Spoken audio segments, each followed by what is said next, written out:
Buenas tardes a todas las personas que ven este video. Hoy vamos a hablar sobre las intervenciones tecnoestructurales. Las intervenciones son una serie de actividades estructuradas en las que grupos o individuos se comprometen con una secuencia de tareas en las cuales las metas están relacionadas con el mejoramiento de la organización. Las intervenciones tecnoestructurales dan prioridad a la productividad y la realización humana. Esta intervención incluye la diferenciación e integración, el diseño estructural y la organización colateral. En cuanto a la diferenciación e integración, se compone por 5 dimensiones ambientales, o también conocidas como teoría de contingencia, debido a que no especifica un modo de diagnosticar ni un sentido particular para el cambio.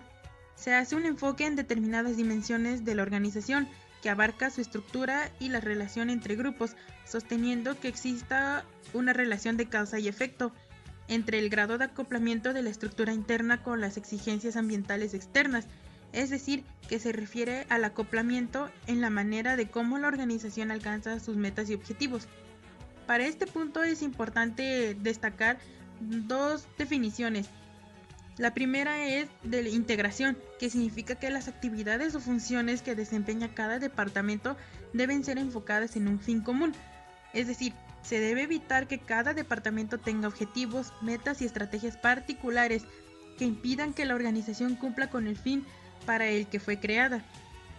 Y diferenciación, que significa que cada departamento debe tener claramente determinadas las funciones que desempeñan, las cuales por ningún motivo deben de duplicarse. Bien, sabiendo esto, las 5 dimensiones son las demandas ambientales, que se refieren a factores políticos, económicos y sociales que marcan la pauta de la estrategia que deben adoptar una organización. La siguiente es la diferenciación, que como ya dijimos es determinar las funciones.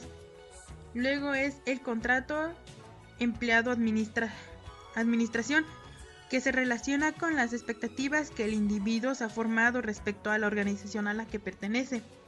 Luego sigue la integración, que ya dijimos que son las funciones enfocadas en un fin común. Y al final tenemos la administración del conflicto, que se refiere a las políticas utilizadas para manejar problemas entre departamentos. Por otra parte, tenemos el diseño estructural, que implica el estudio de las diferentes opciones de conformación estructural que pueden tener las organizaciones, en las que se debe contemplar la necesidad de especializar el desempeño de la tarea, que se apoya en distintos diseños para una organización dependiendo de cada situación. Tenemos dos aspectos básicos. Uno es la necesidad de especializar el desempeño de la tarea, lo cual conlleva una división de la mano de obra. La segunda es la necesidad de coordinar las diferentes tareas de especialización dentro del sistema organizacional total. Aquí podemos ver las diferentes opciones de diseño estructural, que empieza con departamental, que a su vez está compuesta por las funciones, procesos, regiones geográficas, productos y clientes. Luego tenemos la matricial, luego por proyectos y por unidades estratégicas de negocio.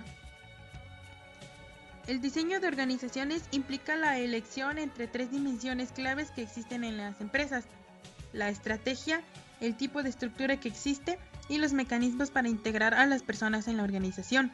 Por tanto, se pueden adoptar un determinado tipo de estructura organizacional de acuerdo con la estructura que presente entre la organización y el ambiente.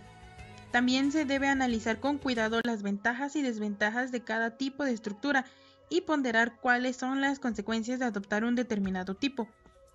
Lo que se puede asegurar es que independientemente de la estructura que se adopte, esta debe ser muy flexible para poder modificar, de ser necesario, claro, su diseño estructural y adoptar el esquema que mejor adecue a las circunstancias de cada organización.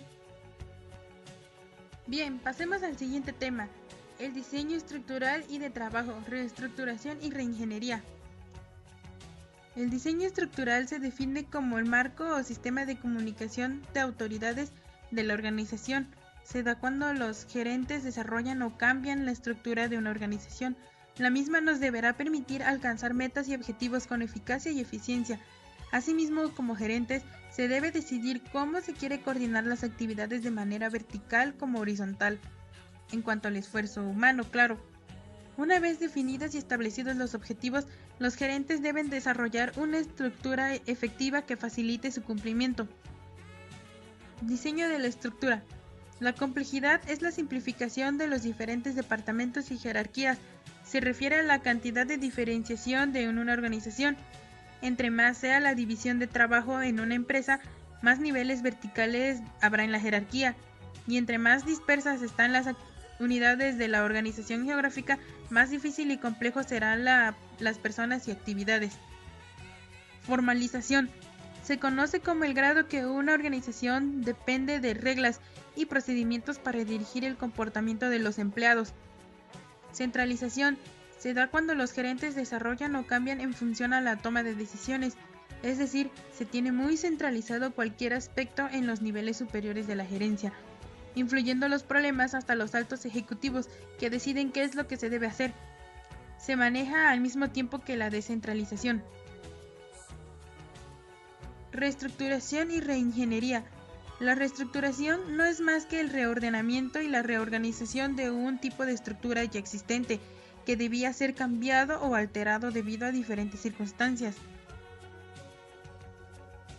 Hay 3 tipos de reestructuración, que es la mejora de costos, lograr ser el mejor en su clase y realizar un punto de innovación radical.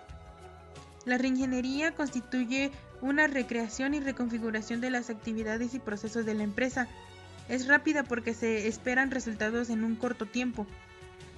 Los tipos de reingeniería son reactivos, que son los problemas que se derivan de una posición que suelen ser predecibles, y los proactivos, que es un proceso de anticipación y preparación para evaluar los cambios en el entorno.